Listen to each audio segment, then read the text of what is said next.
Hey everybody, it is Justin, your guide into Yuga Labs, and today I want to talk about Faraway and the mobile games and their place in Yuga Labs' steps towards building a sustainable revenue in this space. So, what I want to talk about specifically is Serum City, because there are some data points that are very interesting to take a look at with the direction that Yuga Labs is moving. But we also know that Faraway is in charge of Dookie Dash Unclogged, Legends of the Mara, and the Faraway shop. But we know that Dookie Dash is coming in Q1 of 2024. We're going to be dashing through the sewers. We're going to be playing on our leaderboards.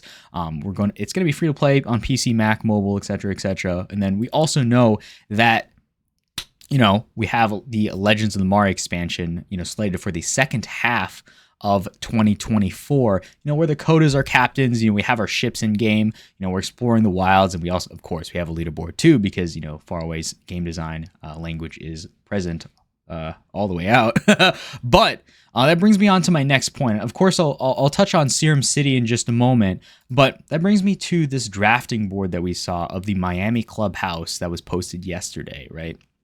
And you might be asking, okay, why all the mobile games, right? Why all of the expansions and, the stuff that we're seeing right now? And I want to point out that, okay, where do I even begin with this? Okay, I want to start with heavy metal, right? So the feedback from heavy metal that was mentioned, a lot of the information that we got from heavy metal was that, most people don't necessarily have the time to do vote for vote. They got their 9-to-5s, they got their families, they just want to have a casual experience. That was a lot of the feedback that came to Yuga when we were playing heavy metal, right? And ultimately, that is, that's why we're getting, Dookie Dash Unclogged, Serum City, Legends of the Mara, and these kind of represent the first steps towards sustainable business revenue that Yuga is making right now, right? Because let's be real, okay, NFT, the industry is moving towards maturity, right? It's by all means we're very early, but maturity is very important, right?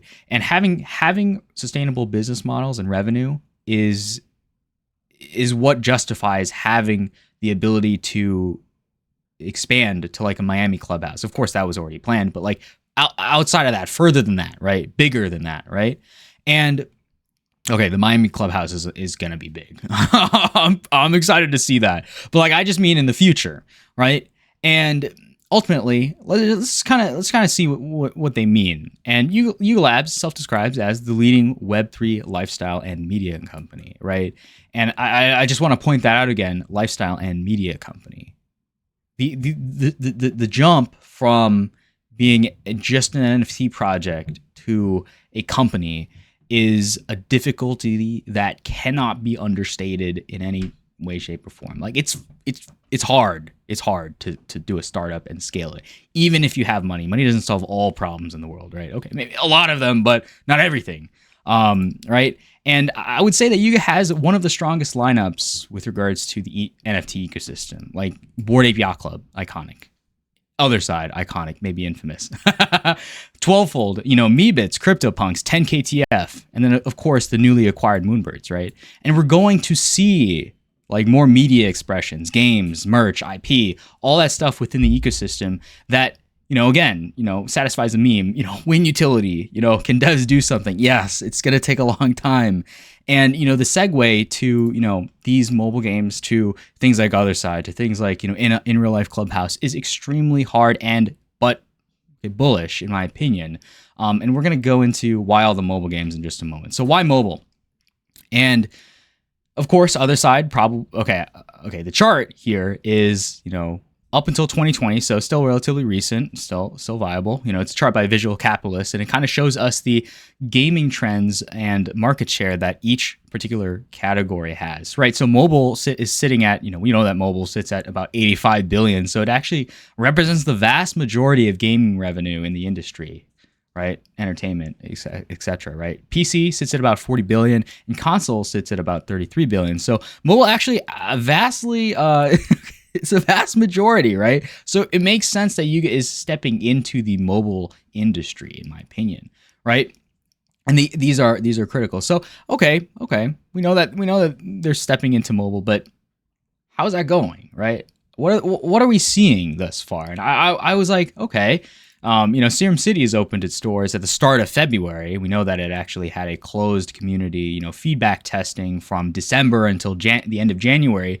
So we'll take that into account in just a moment. We have Lior here saying, hey, ladies and gentlemen, Serum City is opening its doors. So excited for this. Working on this game has been one of the best experiences I've ever had as a builder. Big love to Faraway, of course, who helped us make this thing possible. See you there. Right. Okay, so let's talk about that. So Serum City, we know that it comprises of the core, most motivated constituents of the Mutant Cartel, right? And that's a world of its own inside of the Yuga ecosystem, which is pretty strong, right? There are about 1,600 owners of this Serum City pass, right? So that's the amount of players that are currently playing on it for the past about the past month, right? So again, I want to do some on-chain sniffing and get some data to provide some insight on how this is all playing out, right? So okay, what's the revenue, right? So okay, I'm gonna try to pull up Serum City here, right? So we have a pretty standard, when you're playing the game, of course you can buy soul gems. You use the soul gems, to expand your city, to accelerate things inside of the game, to get on the leaderboard, etc., etc. And of course, we can pay an ApeCoin or USDC, and this is pretty standard modeling for anyone in the Web 2 space. It's pretty easy, and again, okay. But how much money has been spent, right? I wanted to know that. And of course, blockchain is pretty transparent. So I was like, okay, let's try to figure that out. Okay, when you make a transaction, the payment splits 50-50 to one wallet and to two wallets, right? So I'm only going to show one wallet because this is what I could explain. But of course, out of the 1,600 people, these are the amount of people that have spent money inside of the game, right? And I'm using Arkham Intelligence because it's a nice tool to kind of sniff on the blockchain.